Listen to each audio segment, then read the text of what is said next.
we're constantly talking about how deep this Miami Heat team is. And I think the two guys you have to constantly start with is Gabe Vincent and Caleb Martin. Those are just the two guys that share a similar build just in defensive mindset. They can run different things to them defensively, put them on the team's best guard. And both of them have improved offensively to kind of allow you to play them longer minutes and actually fight to be in the rotation long term, even into a playoff series. So I just want to go through some of the things that both of them provided because it feels like both of them were big reasons why Miami won this game against Toronto, aside from the Tyler Heroes, the Jimmy Butlers, and Bam Adebayo's return.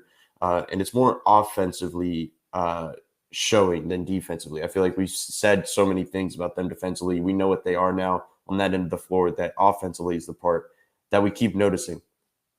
The first one is Gabe Vincent. And this team is a pretty switchy team, so it's pretty easy to hunt mismatches and different things like that. But Gabe Vincent, here, Precious Achiuwa is dropping down, with Dwayne Dedman screening, but eventually they could still hunt the mismatch because they're still going to eventually switch. So as you go right here, you're going to see Gabe Vincent go in, and he's going to pull back out the switch, and he's going to walk him back out. And this is something they may have seen a ton in practice last season with Precious because obviously a former teammate. So now it's kind of an ISO. You see them all kind of, the Heat just start to clear out. They know what's going on here. And the thing is, I go back one more time, the part to mention here is we talk about a lot of improvements with Gabe Vincent. I don't think his main improvement is shooting because I feel like that's been there all along. It's falling now. There's two things that he's gotten much, much better at. The first thing is just utilizing screens. When he gets those screens, he can really utilize them well. And the second thing, probably the bigger thing, is his handle. His handle is so much more improved that he can beat a guy like this. Like he could score like this before, but actually getting there is the difference maker. He can make these moves. And he could turn a Precious Achiuwa totally like that with a quick dribble move. He can go right by him and then get the lane, get to the layup. That's a difference maker. That's just a totally different Gabe Vincent just because of a tighter handle. The next thing, speaking of switching, Gabe Vincent screening is the perfect way to go about this because with this Toronto team, they just have length all over the floor. The only length they don't have is the point guard and Fred VanVleet. So what Miami started doing was they'd go empty corner, screen with Gabe Vincent to try and get Fred VanVleet onto Jimmy. So that's what they do right here. Gabe Vincent's a pretty strong body too, just for his size. He can screen these type of guys and not let them fight through. Right here, he gets the switch. But the thing you're going to notice here, and it's something else we get to talk about with Gabe Vincent, it needs to be mentioned with him offensively, is how good he is at relocating. Just relocating on the floor and finding the dead spot, finding out where he needs to camp out, and finding where just to be. Like he's always in the right spots offensively, and that's just a key thing in this league, especially when you're a young player. So right here, obviously OG switches on to Gabe, but they cannot leave Fred VanVleet on this island. So what you're going to see is OG is going to help down as Gabe crosses over, but he's going to plan out right on that wing, and Siakam kind of doesn't even split the difference, so at least an open three. Either way, it is a miscommunication defensively, but these are just instances where you see Gabe Vincent just making the right move. He's not sitting there, crowding that side of the floor. He's not cutting through the lane to try to, get a feed. He's just planning out and making the long-term move in the half-court offense, and that's what leads to an open three right there. Next one, talk about utilizing screens. Most of the time, he doesn't even need a screen. And speaking of relocating on the floor, he's really good at finding dead spots on the ball as well, as you see right here. He's going to dribble past Fred VanVleet, get right by him. It looks like he almost got screened the way that he got by him so easily. Now we talk about 2-on-1s all the time. This is a 2-on-1. It's decision-making time. And when you have Bam Adebayo as the big, there's an easy lob opportunity. So now Gabe Vincent gets inside the lane, wide open opportunity right there, and he hits the open jumper inside the lane. Like this stuff is just important. Like we can talk about defense, and I'm going to right now on this possession right here. But just seeing him make these type of plays, and Spo has, obviously a crazy trust in Kyle Lowry for obvious reasons, the way that he can settle an offense, he can get you into different sets. But Spoelstra has basically treated Gabe Vincent like Kyle Lowry when Lowry is out. Like he puts the same exact, minutes on him. He trusts him the same way. He puts him in the same positions because he can get to similar spots on the floor at a high level. It's important when you're talking about depth that you can trust guys like this down the line of your roster. The next thing is I'm talking about defensively. This is a play where Scotty Barnes has Gabe Vincent on him. And obviously we're talking about a guy that's much bigger than him. Something that was talked about in the post-game interview is Gabe was talking about that he almost enjoys guarding up more because it seems like he is just a physical guy that he can do that. But he looks more comfortable on the floor when he's guarding bigger guys. He seems like he's getting guys technical fouls every night because he's constantly just denying them the entry pass, and he can mess guys up and they just get a little annoyed. You can tell because he's just so physical and he's so good at just denying that type of pass. This time, Scotty Barnes gets inside the lane. Dwayne Dedman comes over for the help. And speaking of that, Caleb Martin comes over for the help. He gets the big block.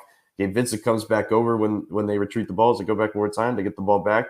What do they do now? Oh, well, Gabe Vincent just swipes down a bigger body and gets the steal. Now, converting over to Caleb Martin for a second, this is a guy that I think probably stays in the rotation for a good amount of time. Like, this just feels like an irreplaceable piece that they're getting incredible production, that he can stop. You could put him on the team's best guard every single night. You trust him on Steph Curry, and he could slow him down a bit. You've seen him slow down, Chris Paul, Trae Young, De'Aaron Fox. He's got an incredible run of guarding point guards. Now Fred VanVleet, he was shooting a bunch of threes, but Caleb Martin's right there trailing him this entire game. So right here, aside from that, the offensive stuff, if you look at Caleb Martin's box score, it does not match up whatsoever with the production that he was providing. 6 points was in the box score, and it felt like he did way more just because that's the type of player he is, and that's the type of player Miami looks for. Now right here, Caleb Martin on the break. This is like the second 2 of his buckets in this game. 4 of his points were from this type of play. But just seeing him, you do not want to put Caleb Martin on the break like this, because this is when he's at his best, when he can run the floor and he can make decisions and he can be the athlete that he is. It feels like he gets at least 1 to 2 of those type of plays, that same copy and pasted play every single game. But just seeing him continue to provide on that end like that, when you have, especially without Kyle Lowry, because Kyle Lowry loves to make those feeds in transition, and when Caleb can just get the ball in the break and go to work in that way, it's just huge. The last play. This is along the lines of Caleb Martin, but it's also along the lines of Bam Adebayo. I just want to talk about for a second. This is a lineup of Tyler, Duncan, Jimmy, Caleb, and Bam. It's a pretty versatile lineup. There's enough defense on the floor. There's enough shooting on the floor. Like, this is one of those lineups where they can balance 2 of the things and kind of work early on both ends of the floor. Right here, you're just going to see a flowed offense. This isn't forced stuff. This isn't they survived with guys like Omer and Dedman running stuff, but this is just how things look differently with Bam, and how guys like Caleb Martin can benefit from a flowed offense like this. Bam Adebayo gets the entry pass. Hero sets an off-ball screen for Jimmy to come around. Now it's an empty corner pick and roll for Jimmy and Bam. Something Jimmy did at the end of the game was refuse the screen and end up icing the game with the PJ Tucker 3. Right here, he does the same thing. What does it do? It pulls that corner defender on the weak side down totally, because now it's time to guard Jimmy Butler. What does he do? Usually you make that corner feed. What does he do? He feeds it inside Duncan in traffic. Duncan makes a feed back out to Bam. It flows right back out into a handoff to Fly Duncan. As much as we talk about Duncan Robinson, and you may think that the gravity is just overused because he hasn't been hitting shots, this is still what's happening. 2 guys fly at Duncan, and now it's decision-making time for him. He makes the swing pass back over to Caleb Martin with an expiring shot clock. He basically bails them out, and it feels like that's happened way more times than it hasn't. Caleb Martin just being in the right spot, just making the play at the end of a game, making the play at the end of a shot clock, and just kind of getting them out of things.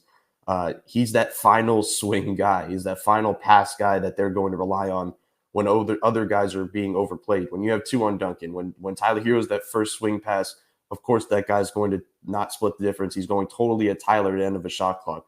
He's going to have those type of opportunities, and so far this season, he's capitalized on them. So now it's, as we talked about a lot, it's going to be decision-making time for Spoelstra coming up soon. What does he do with the Gabe Vincent? What does he do with the Caleb Martin? It's a good problem to have, but obviously it's still a problem that they're going to have to deal with and figure out. But either way, who knows if this team will be healthy? I don't think any team will be healthy. These guys are all going to get opportunities, and Miami's in a good spot if they're trusting these type of players.